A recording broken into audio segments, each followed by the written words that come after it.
No problem. So this is for any experience level. So if you've never even opened ChatGPT or any other of these large language models, because we are going to specifically talk about generative AI, that's fine. If you have already a lot of experience with that, I'm happy to help with that too. Or if you would like to know, okay, so what can come next? Or like, what am I missing here? Or if you have a question, for example, I have this problem and I would like to solve it and understand where could AI tools come in helping me solve that problem. So this is really for you. And again, I'll provide you with some content, but I'm more than happy to for us to interact and to answer questions as they come, and also for you to talk amongst each other to see, okay, how are you using AI? What are you running into? And what else is out there, right? So without further ado, as you just said, let's start. I want to briefly mention, I never thought that I would be some sort of early adopter of AI because I'm just not your tech savvy person at all. I mean, I know how to use all my, my limited tech stack here, right? My email list and my, the laptop and so on. But I'm just not a tech person. However, AI really grabbed my attention as soon as ChatGPT released, or OpenAI released ChatGPT, because I could immediately see, once I tried it out, I was like, wait, this is amazing, because I've been an executive director myself. I didn't have any staff, only volunteers. So I had to do it all on my own. And I'm still on my own, right? Running my business with strategy consulting, fundraising strategy more specifically. And so I'm still doing everything on my own. And AI just has such incredible potential and has paid off so much for me, that I am now speaking a lot on the topic because I think it's just such a fascinating tool to not only become more efficient, so faster, but also more effective. So, which means faster and better, because we don't want just the faster piece, right? We want to be faster and better. That's what effective is all about. Yeah. And with that being said, I live in West Cambridge. If you're ever around, let me know. We could catch coffee at Sofra. Always happy to meet folks and discuss whatever is on your mind, whether it's fundraising or AI. Yeah. So let's jump right in with a little case study. So, if you're in a nonprofit, chances are very high that you wear a variety of hats, not just one hat, but probably like 5 hats. And so is nonprofit Bob, the main character in my little case study. So he's the executive director of a small to medium-sized organization, and he has a lot on his plate. There are board meetings. He needs to, supervise and oversee programs. There is a strategic plan on the shelf that, no one has touched in a while. There are meetings, emails coming in on a minute by minute basis. And there's always some issue with a staff member. And at the same time, he also knows, because he doesn't have fundraising staff, that he needs to write grants. So many grants. And then one fine day, he comes across this article that says, ChatGPT increases productivity for human workers. And this specific study, it's from a while back, 2023. Things change fast in the AI space, so 2023 is a while back. Anyhow, so MIT had conducted a study where they gave writing assignments to a group of people without AI assistance and a group of folks with AI tools. And what they found is that those with AI tools in assistance were not only faster, but also produced better results. So they increased their productivity also in terms of quality. So now back to nonprofit Bob, he thinks, okay, I have a lot to do and I also have a lot of grants. So if this tool can help me write better and faster, let's get to work. So that's what he does. He gets really busy, writes a lot of grants. However, 12 months later, he still doesn't have any money. And my question for you in the chat is, what happened?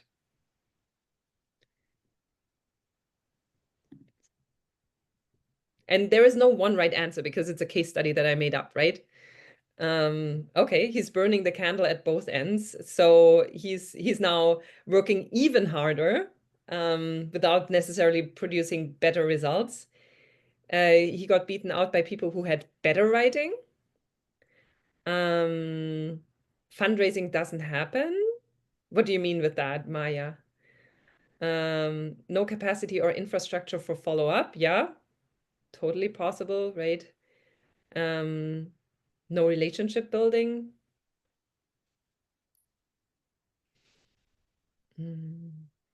What could be reasons that he wrote so many grants and he still doesn't have any money?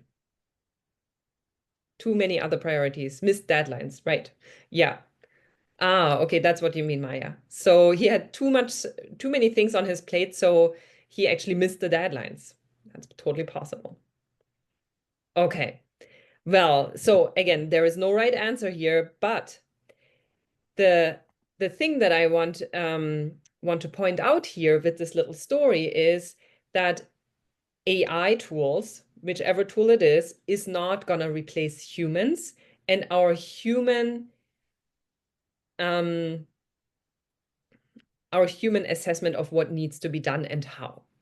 So what I want to say is that success in fundraising depends to a large extent on the strategy and the how to do things, right? So how do we approach this entire task and not just the doing of the task? So if you just write a grant, that doesn't mean that you're successful with grant writing, because grant writing, success in grant writing depends on so much more, right? So we heard it here in the chat. There are a variety of pieces to the puzzle, right? You need to build relationships, right? Success in grant writing, I don't know about you, but I've never been successful in just submitting proposals blindly to random funders, right? So you need to identify who's a good fit for your organization and your project. You need to create a good case for support for the project or for your general operating support, whatever you're going to apply for, right? So that needs to be in line with the mission and vision of your funder.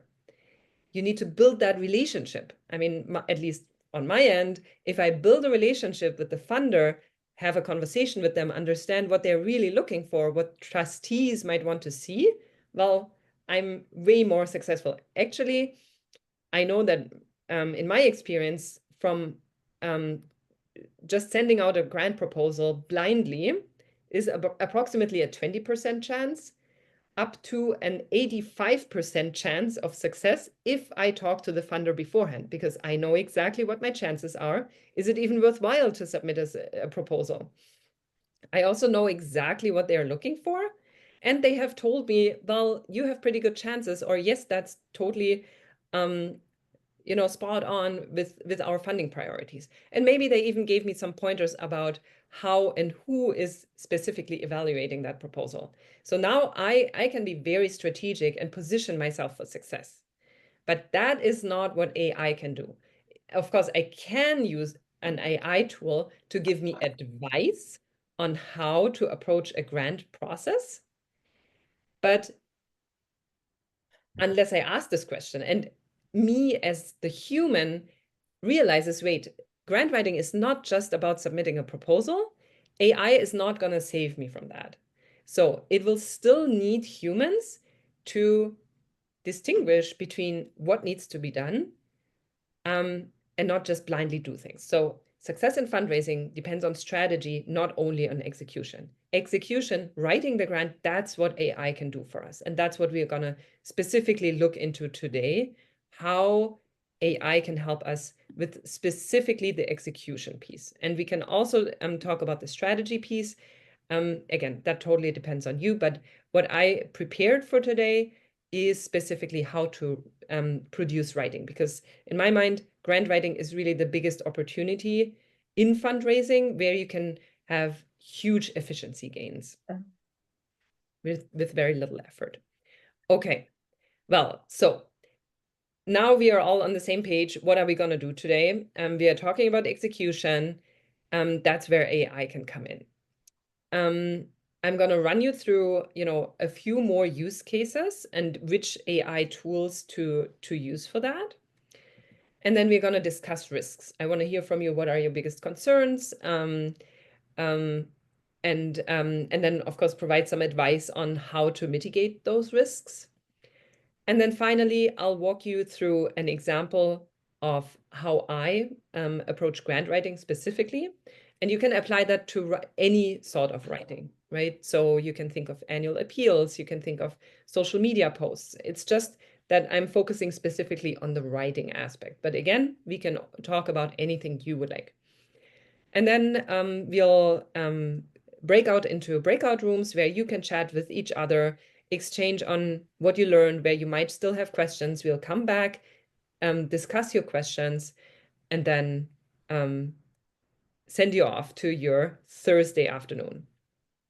Okay, so, oh yeah, I forgot this piece. If you would like the slides and prompts, so I prepared this cheat sheet for you all. Then you can use this link, give me 1 second, to get both the slides and the prompts. I'll post the link in the chat, or you can just use this QR code. Okay, so here we go. All right, so what we are going to cover today is what to use AI for. Let's start with that. So we already discussed about the grant writing example, right? We saw that just writing a grant or getting the writing out is not necessarily leading us to success. So this is an entire workflow and which AI tools could be useful within that entire I'm in a, oh, what? Yeah, Kathy? Okay. Let me know if you have any questions. Actually, let me pull up the chat so that I can monitor if you have any questions. So step one in being successful with grant writing. And if you're not very familiar with grant writing, this is a little strategy session on how to be successful with grants. First of all, you need to understand which funder is a good fit for your organization and for the project that you have. So you need to vet the funder and you need to build a relationship. That's what you do as a human. What AI can do for you is take notes. Note takers are incredibly useful and such a time saver. And so many times after I recorded a conversation, I can go back to that and discover so many things which I didn't even realize during the conversation. So note takers are, I think, a perfect use case. Of course, you have to ask for permission, but it can be really helpful for note taking, especially when we are all so busy, right? I usually still have my little notebook with me, but I do record as many meetings as I can just to help myself.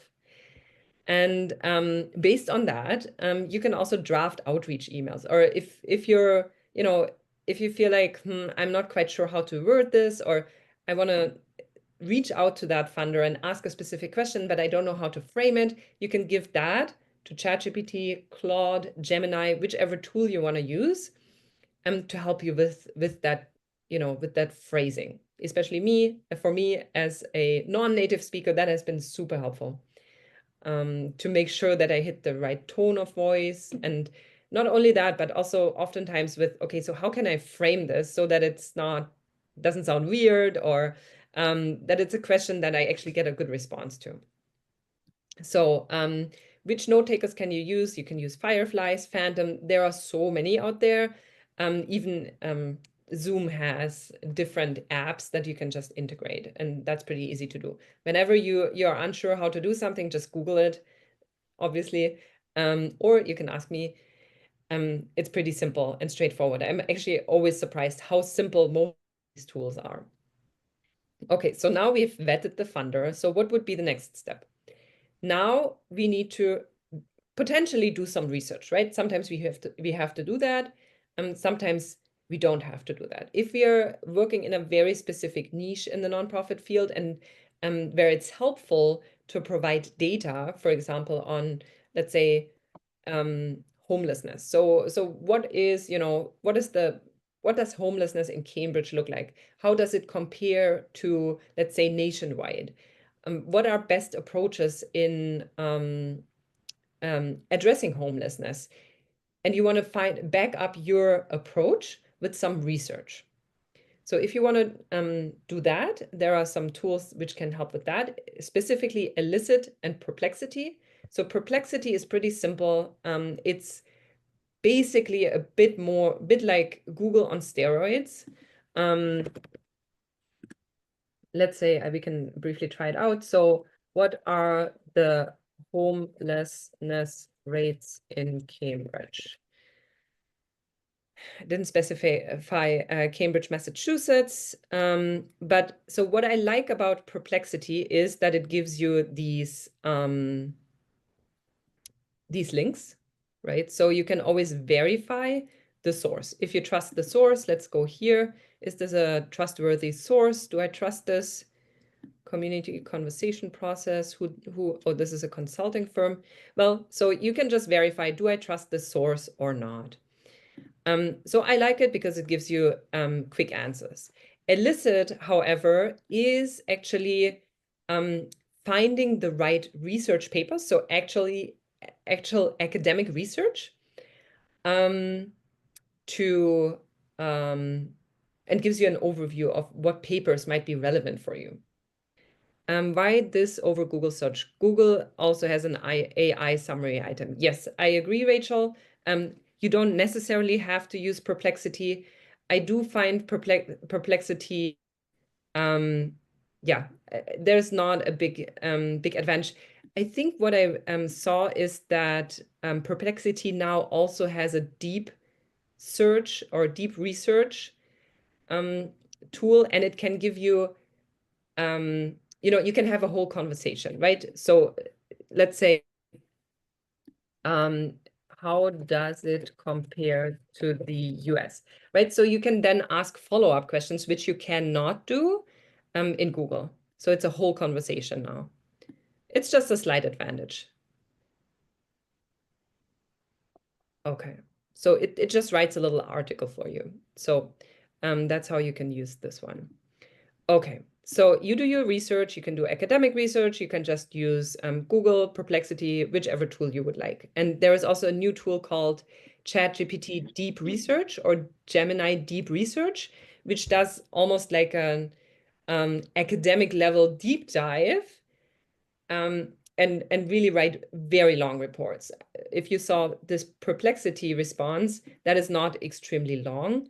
Deep research and these tools that can do deep research, they provide like really, really long and very, very detailed reports with source references. So it's been very, very helpful. These tools just came out a few weeks ago, and I've been using them and I've gotten incredible results, really. So I was pretty blown away.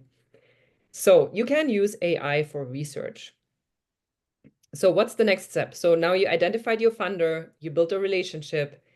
Then you as the human select and interpret the data, right? So you are the one who's going to decide, is this the right data? Is this the data that is relevant for the funder? That's not what AI can do for you. I mean, you could put the profile of the funder into ChatGPT, then provide that research and ask, is that relevant? But it's ultimately on you to decide this is the type of data that I want, right? So that's the differentiation. Human strategy, AI assistance. Okay, now writing and reporting. So what do humans do? What does AI do? And which tools can we use? So we need to decide the narrative. We need to articulate the impact. So what are we doing as an organization? ChatGPT doesn't know that. Sometimes ChatGPT has some knowledge of our organizations, but we cannot trust that. That is where we need to provide the relevant information and up-to-date information. However, AI can then generate drafts, summarize content, especially if you have, let's say you now found 2 research papers and you want to condense what these research papers said on a specific aspect. For example, let's say substance abuse prevention with homeless populations. Let's say that is something that these two papers talked about. You can put both papers into ChatGPT and say, please extract and give me a concise summary about substance abuse prevention with homeless populations. Done. So that's what ChatGPT can do. But you need to decide, this is a data point which I even need for my narrative. What's next? Budgeting. So how can AI help you with the budget piece of a grant application? And do not worry if you're like, oh, I don't know how to do all of this. We'll get to a step-by-step example where I walk you through this step by step. Okay, so don't worry about it if you have never used it or only very sparingly used it. I just want to make sure that you understand, okay, humans can do this, AI can do that. So budgeting, you decide the budget, right? So how are you going to fund, or how are you going to use the funds to support the project that you're applying for? And you need to know, okay, why is this expense justified? Once you have that, you can put your budget into ChatGPT and say, okay, so we have this project, these expenses, here's a little more context, and this is what you need to know about this budget. Please create a budget narrative. And I found that very, very helpful, because budget narrative is really, really boring and tedious to write, in my opinion. So I've really enjoyed ChatGPT just doing it for me once I give the two pieces of information. This is the budget. This is why we decided this budget. Please write it up. And then it gives me a great result. Okay, final piece, reviewing. So it's on you to decide, is this the tone of voice that I would like? Is all of the information correct? Does everything build on each other logically? You need to review that, and AI can help you with ironing it out, but it is on you to decide, yes, this is an application which can go out in my name, because you have the ultimate responsibility. It's not AI, it's you. And what AI can do, so you could put your entire application into an AI tool, like ChatGPT and Co., and say, okay, can you see any, and you can give that as a prompt, right? Please point out if you can see any inconsistencies or discrepancies between what I say or let's say between the narrative and the budget. Would this make sense from a funder's perspective? And what I also really like, ChatGPT and all these other tools can actually create checklists for you. You can just ask, please create a checklist to control for the most common mistakes before submitting a proposal, or create a checklist to ensure that I'll be successful in my grant proposal submission. And then it creates a checklist for you where it probably asks, have you thought of all the attachments? Have you talked to the funder? And so on. Okay, so that is an example of how you can create an entire workflow with AI tools, and where AI comes in and where you come in. And again, we will walk through an example specifically on how to. May I ask a question? Yeah, of course. If it's not interactive and you want me to wait, I can do No, that. absolutely. So let's say I put my budget into AI. What concerns should I have about putting my information out there in AI? I've got the name of my company, I have my CEO's name, I have all this information. I've put my budget out there. I've talked about a program that maybe I haven't announced publicly yet. Like what concerns do we have about this? It feels like someone somewhere might be gathering too much information. Yeah.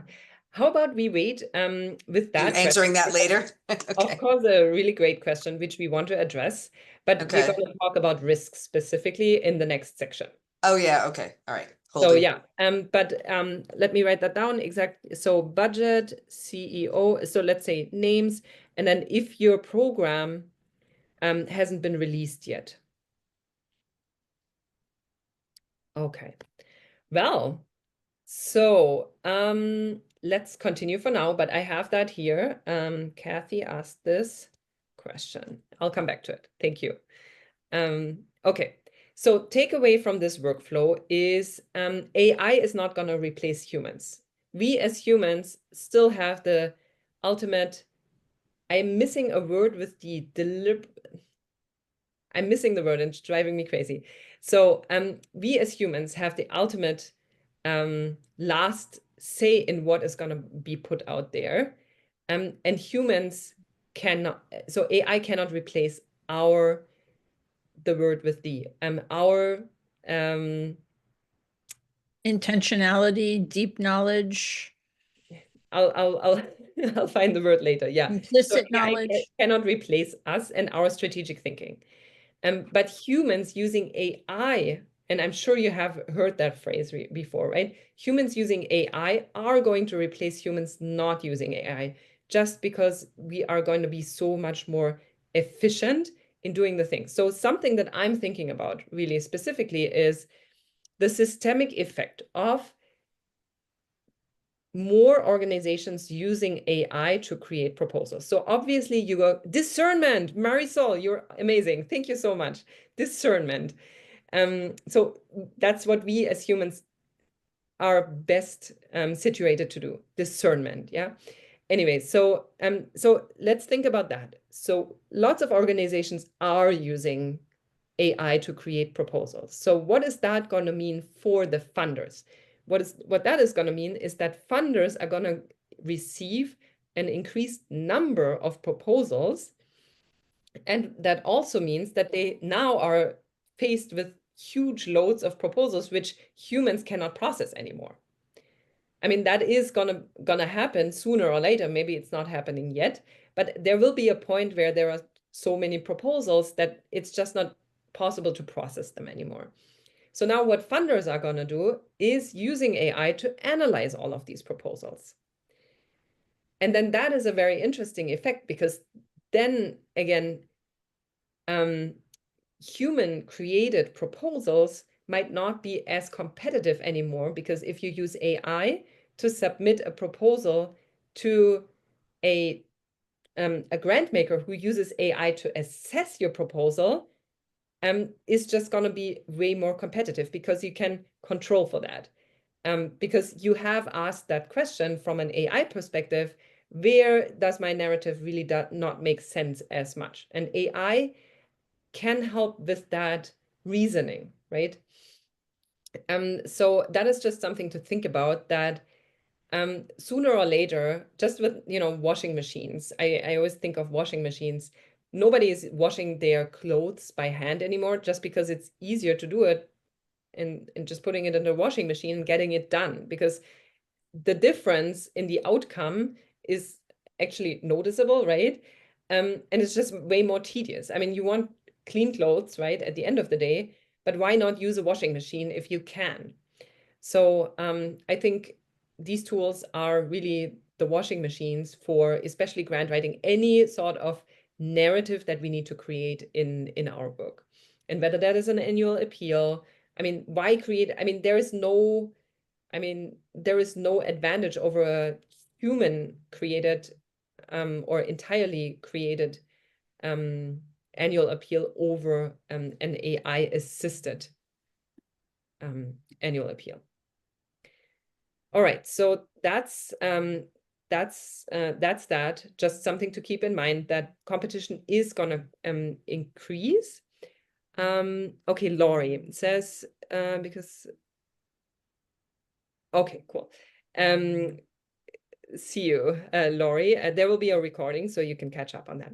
So now, next question is obviously risks. So now we are coming to the question that Kathy asked. But before we get there, I want to hear from everyone or from anyone who wants to say something, either off mute or in the chat. What are your concerns with AI tools? So Kathy already said, what information can I put into an AI tool, which information should I hold back on?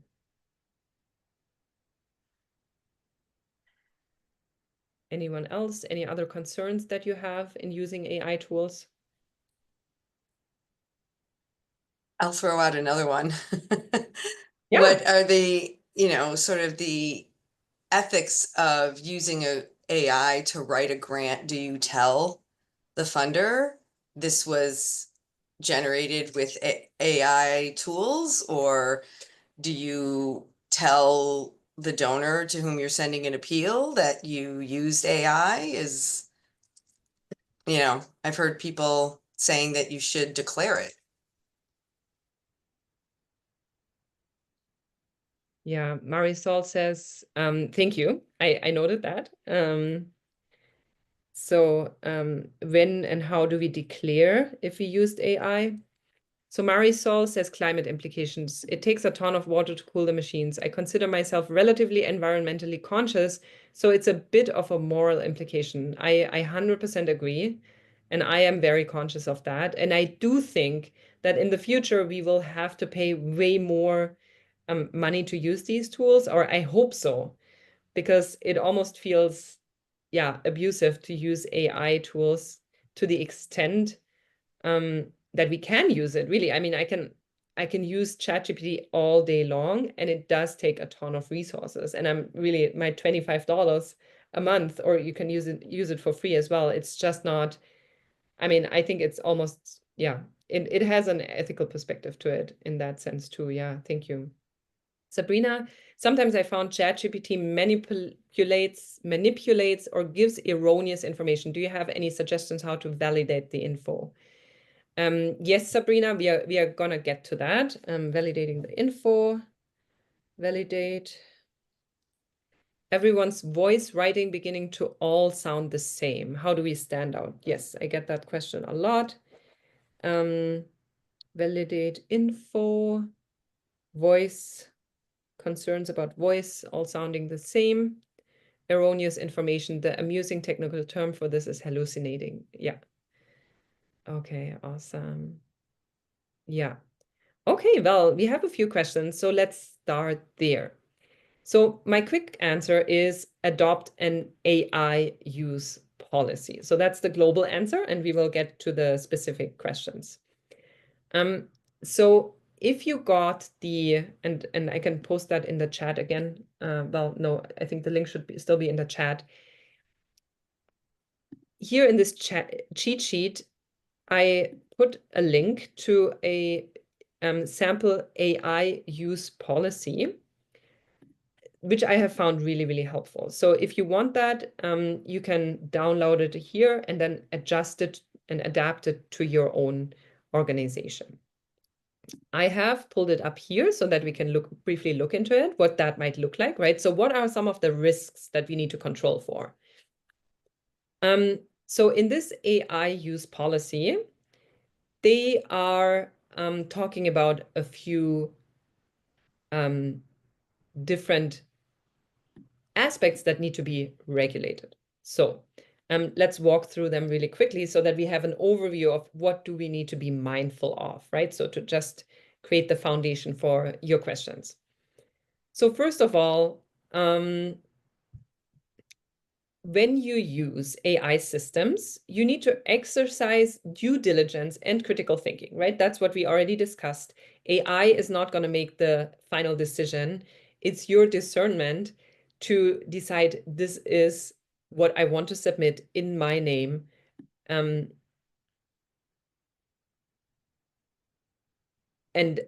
make the ultimate assessment of your AI generated outputs, right? So that's number one. Then you need to be aware of common biases, right? Because AI tools are trained on information on the internet.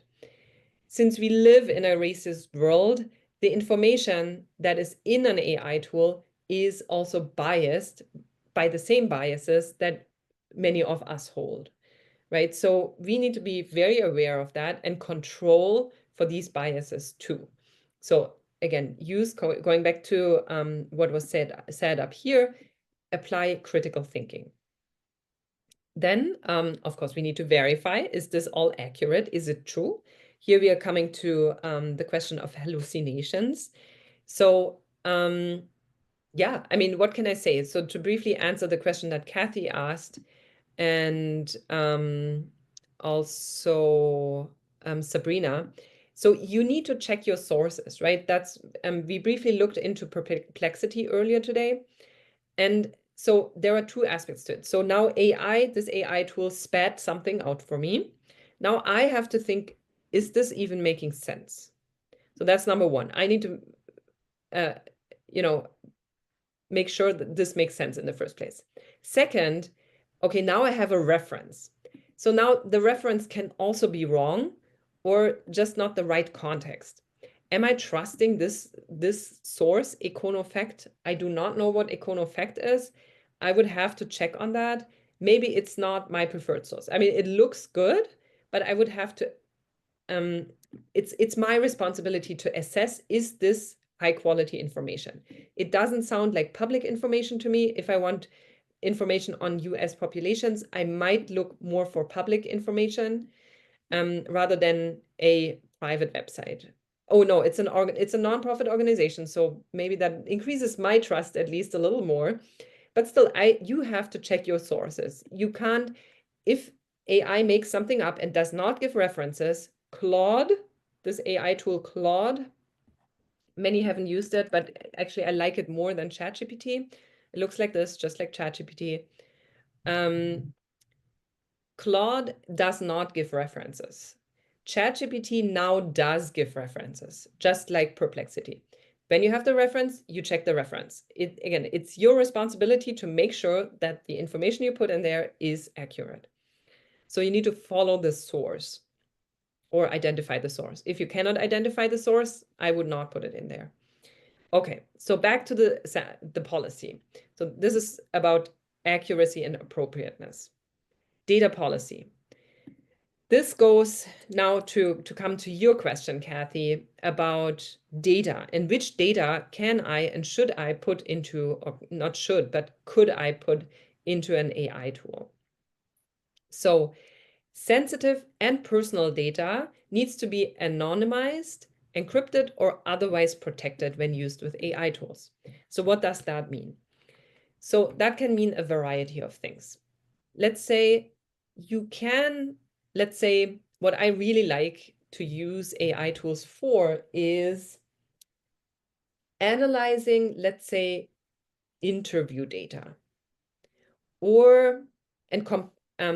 compressing it into something that I can actually to identify themes if I have interview data, or if I have data feedback from donors, let's say in a fundraising context, I might run a survey on my email list and ask everyone, how can we improve our messaging? Or what do you really like best about our mission? Or what makes, or in how far would you like to become more involved? So now you have, let's say, 200 narrative responses.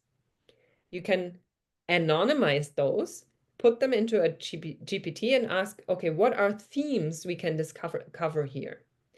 But you need to make sure that you don't attach the personal data of the person who responded to your survey and put that into a GPT, unless you have their permission, which you probably won't ask for, because that again would compromise the type of answers you get.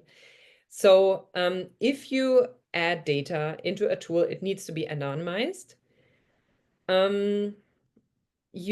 Kathy, you asked specifically about the name of the CEO. Another heuristic to use is, would I put this data on my website? The name of your CEO is on the website. So in my mind, there is absolutely no issue putting it into an AI tool. A program pilot, well, now that is really up to you to decide, is this something very sensitive? Is this intellectual property? If it is, then I would be careful. Chances are that you're going to write a grant about a program that you're already running, which again would be on your website, which again is not intellectual property. So that is your discernment. I also put a link here how you can opt out of having your content and prompts used, at least in ChatGPT. So every tool is different. You would have to look into the privacy policy of every tool that you use, how they are using your content. Now, the second question is obviously... Wait, I'm sorry. Yeah. I didn't understand that. Opt out of Yeah. having your content and prompts used. That Yeah. means like further used by AI to answer somebody else's question. Exactly. So typically anything that you put into an AI will be stored. You know, it's like this huge library of content at the back end, right? In an LLM, like all the writing, all the internet information, anything, right? There's a lot of data in there. Whenever you put something else in there, it collects that data and keeps it stored.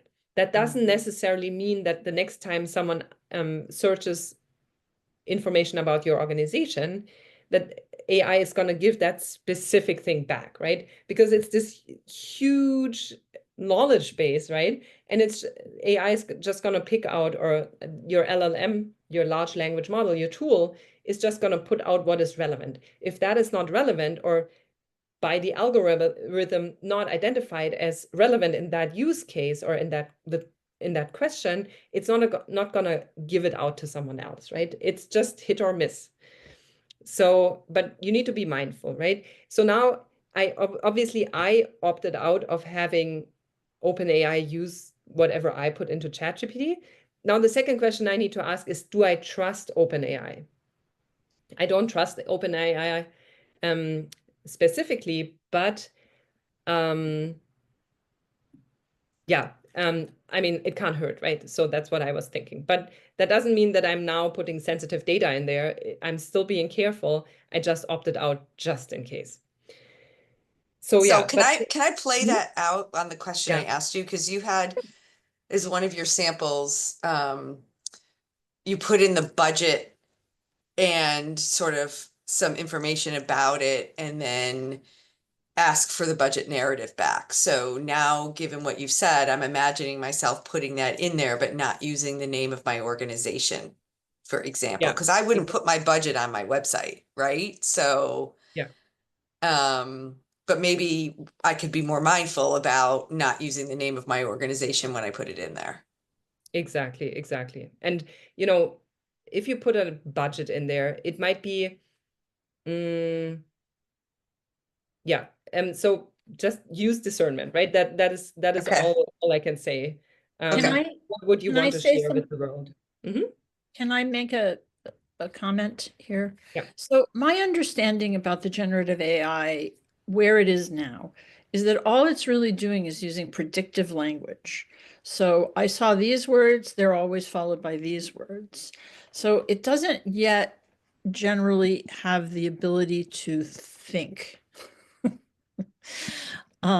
So what it's mostly mining for at this point is it's mining your language for patterns, because it sees each word independently, but very fast, and predicts what the next word is going to be.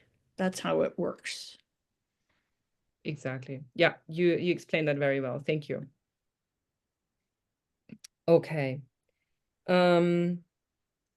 Yeah, so where were we at?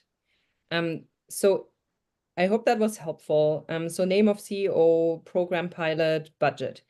Okay, we got that. So let's move on. Transparency and accountability. That was another question. Disclosing the use of AI systems when communicating with external stakeholders, such as donors, partners, and beneficiaries. So, I mean, I find that, the way I usually handle it is if I write an article or for whichever task I use an AI tool, if I would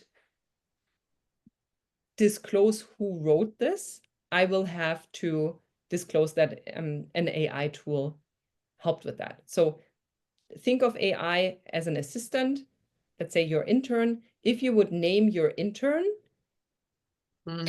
as having assisted with a specific publication, yes, you would name ChatGPT as well. In a grant application, nobody has ever asked me who wrote it. grant application, right? So I would not disclose it, because it really, when I make a cake, I mean, it doesn't really make a difference if I will not tell my friends if I used my hand mixer or if I mix it by hand myself, because it just doesn't matter. It's still a cake. So the result matters more than the process in which it was created. That is all I want to say That's about really helpful. it. Thank you. Yeah. Okay. So training and awareness. Yeah. If you decide as an organization, and I think that conversation is really helpful and necessary, because at this point, most of us are using or have used AI tools to some extent. So it can be helpful to have that conversation with staff to say, okay, so AI is out there. It's been out there for 2-3 years. We really need to have this conversation to make sure that we all are on the safe side.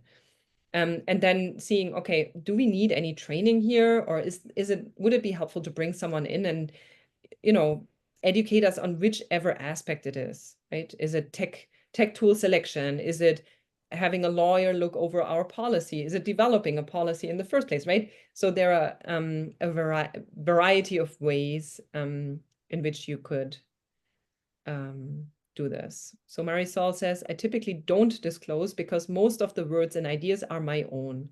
I usually only use it for structure and for condensing, but I'm always tuning it to my own tone. Also, I find AI doesn't include pertinent information that I wouldn't want. That's when my discernment changes the content. Yeah, I like that a lot, Marisol. I do handle it the same way. Voice, and you just alluded to that, Marisol. Voice was another question. So you can handle that in a variety of ways. So ChatGPT has a few GPTs. Maybe that is a little too complicated here. So you can write a specific piece and then prompt and say, and I can show you in a minute how to do that. You can just say, please write in a more professional tone, or whichever tone you want to have. So something that often works for me is friendly yet professional. That usually gives me a pretty good result. What you can also do is put an old grant application or whichever sample writing piece you have, put it into a ChatGPT, and say, please analyze the style and tone of this piece of writing and create a prompt for me that I can reuse to recreate that tone and style with a different type of writing. So you basically create your own prompt.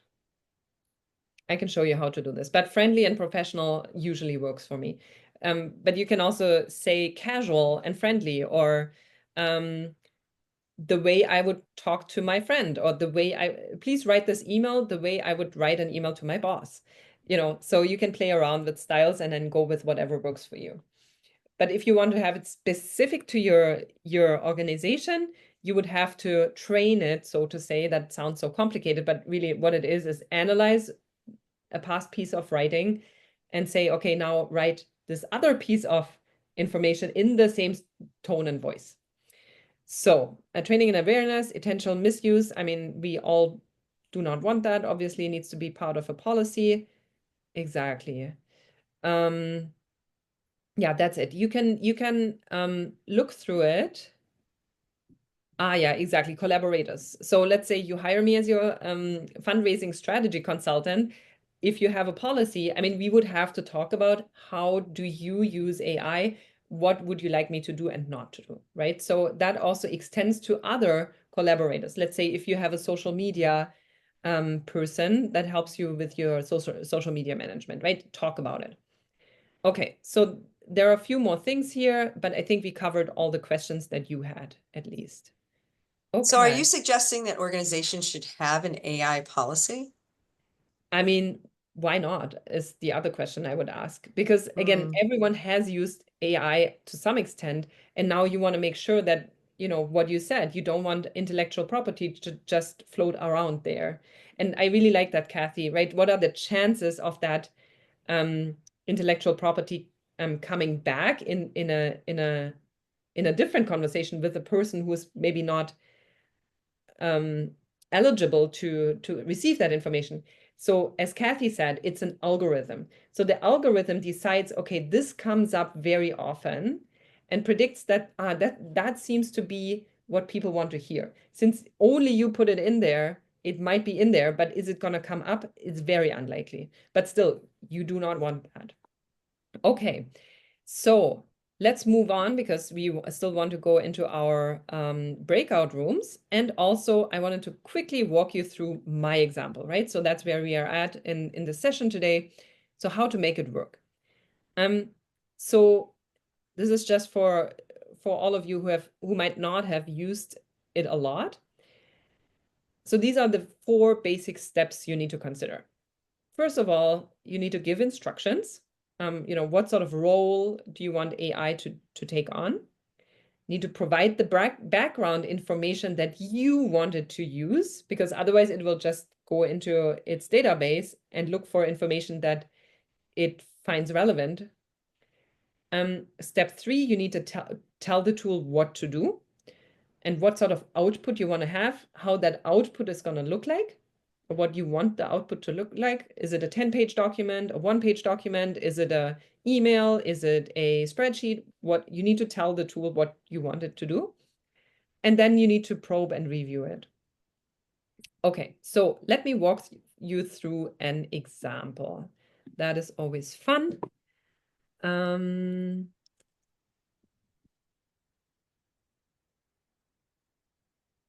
Okay.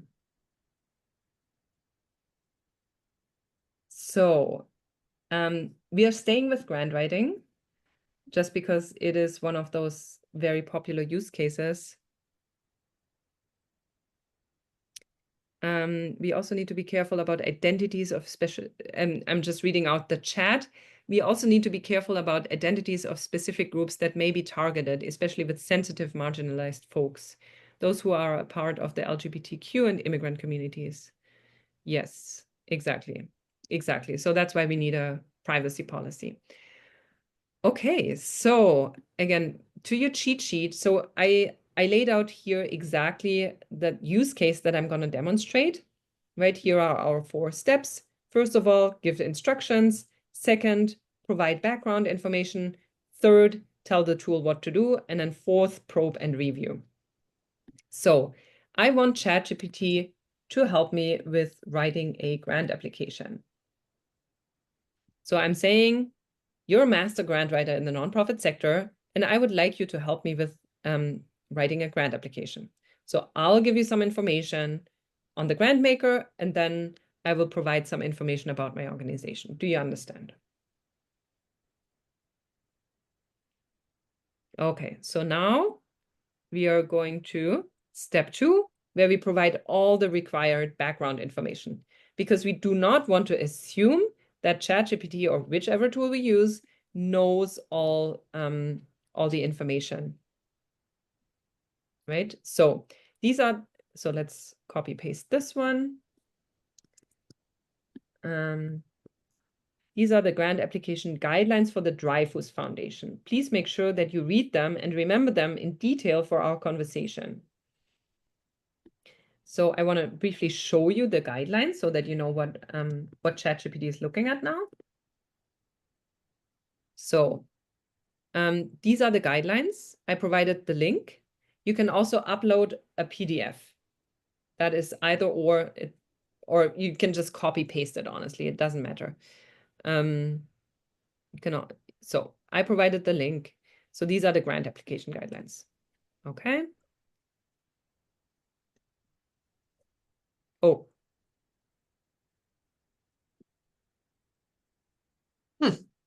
Interesting. So this response says you always get something different, right? So that's the fun of it. So let's go with the first response, because here it says I've never seen that with 2 different responses. Yeah, it does that. Yeah, so I obviously prefer this response because here it actually went onto the website and gave me some information. So typically grants typically range from $1,000 to $20,000 and aims to support organizations where a small amount of funding can make a significant impact. That's exactly what they wrote here on the guidelines. So now we are going back to our cheat sheet. And we are pretending, or I'm pretending now, to be Big Brothers, Big Sisters of America. So here's some information about my nonprofit organization, Big Brothers, Big Sisters America. Please remember the information for future conversations.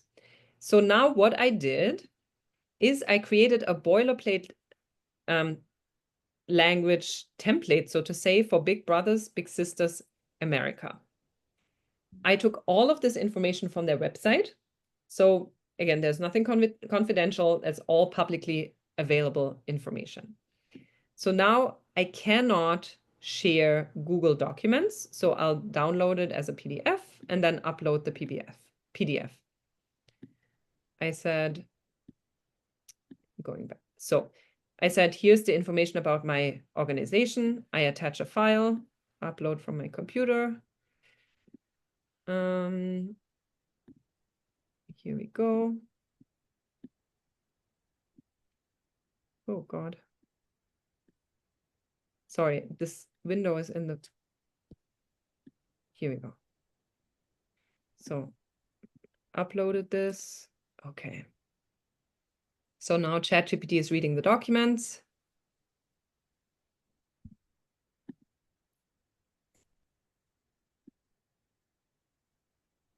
Let's see what it does.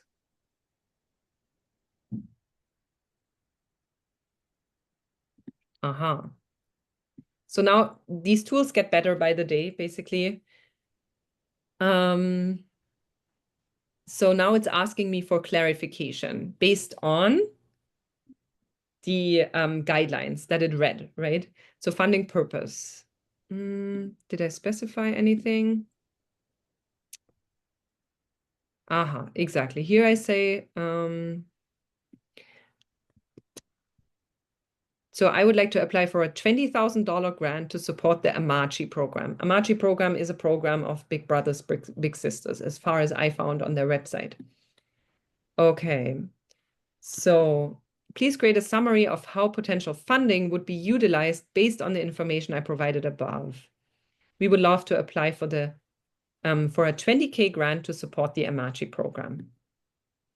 And funding would go towards developing child safety standards and compliance. So here you can, I made that up, right? But here you can put as much information as you want.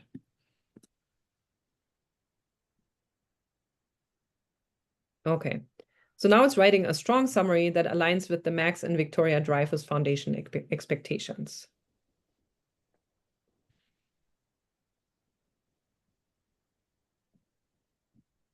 Okay, and again, it accesses this boilerplate template. Here I wrote about the Amachi program, right? So the Amachi program is a program for children with incarcerated parents. And now it's writing, yeah, a little summary, exactly what I asked for. So now let's go back to the cheat sheet. We said 4 steps, right? Step number 1 is give instructions, pretend you're a grant writer. Step number 2, provide all the background information. Here we provided the boilerplate language, and the grant guidelines. And then I asked, okay, so now, then it asked some more questions. And then I said, okay, 20K grant for the Amachi program. So now this is where the power of AI can come in, because what I always like doing is asking, okay, so now let's test this. Please review this for me. I mean, of course, I have to review it, but I can also have ChatGPT review it for me and see what it says. That's probe.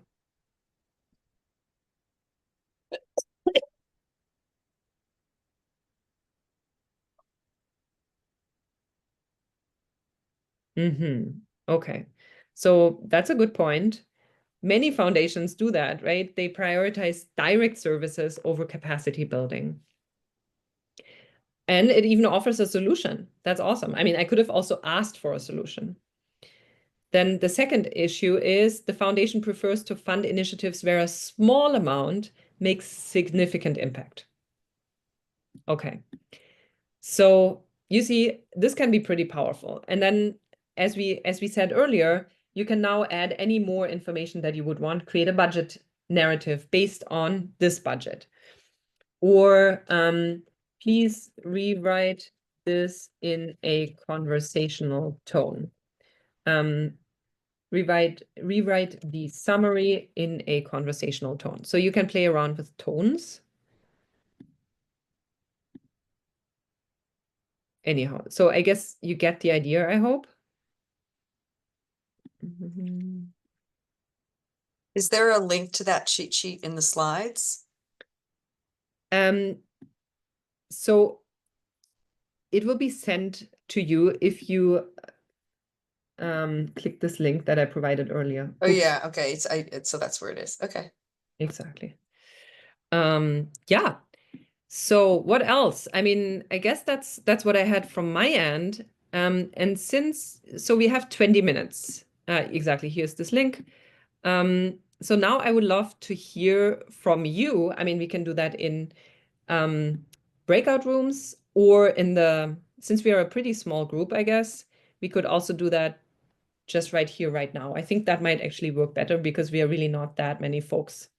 And I think it helps for everyone to hear from you all. How are you using tools? What are some of the questions that you have? Is there a case or is there a problem that you would like to solve with the use of AI tools? So just let me know.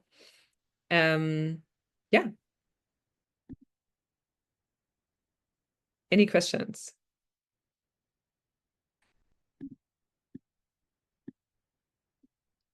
While people think of a question, I'll say one tiny use that I shared with Anne, which is after the fact, but it proved to me how powerful it was.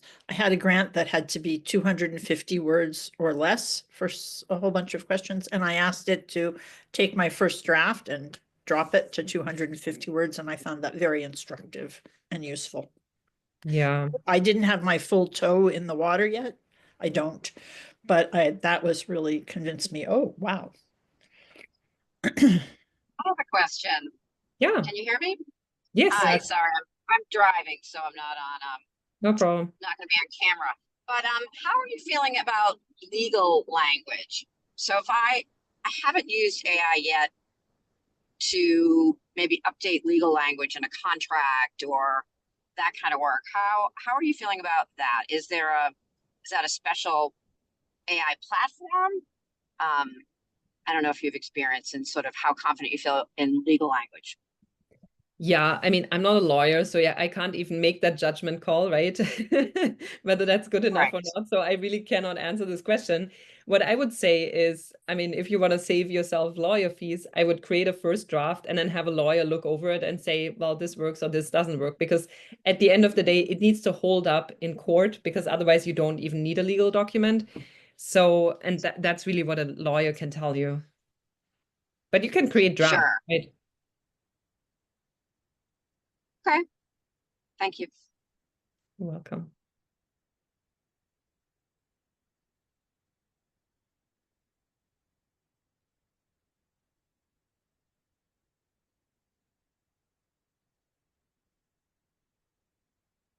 Anything else? Any other use cases you would like me to demonstrate? Tools you're curious about?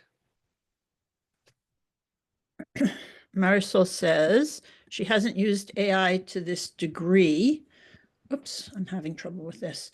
But everything you've done has been just condensing, truncating, providing structure or framework, asking specific questions, and then creating your own language around those prompts with that draft structure in mind to make sure I'm hitting all my points. she's in a place with other people, so she doesn't want to talk out loud. Are people hesitant to use the tool? One person saying yes, others might. And has this increased confidence or decreased it, or not, none of the above? It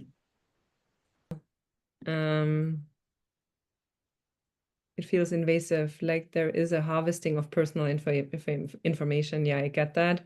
I'm now more comfortable with trying it. I wasn't sure how to best use it before. Thank you, Steve. Yeah.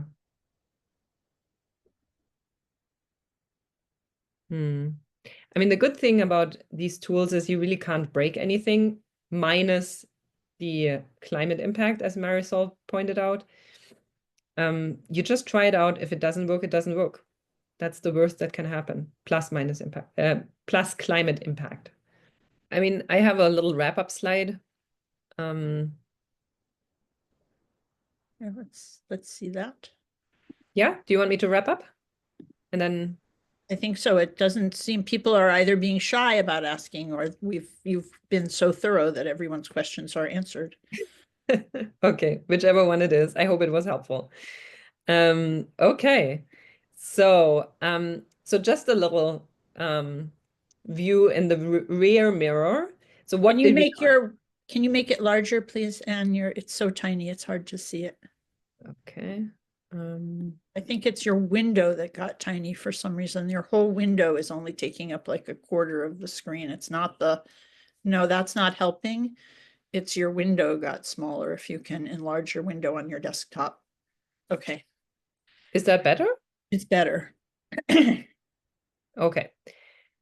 So what we've learned, why AI matters. So AI isn't going to replace humans, but humans using AI are going to replace humans not using AI. Probably not next year, maybe also not in 2 years, but ultimately you will need to, get a head start on it to just help yourself, honestly. I mean, as you may remember, that is that is basically my mission, to help especially executive directors or anyone who has too much on their plate to become more effective. And AI can definitely help with that. And yet you need to exercise discernment in using it. And that's what only humans can do, right? So AI is not going to replace humans. So what else we learned is which risks to consider and how to mitigate risks. Is the best way to do this is adopting an AI use policy.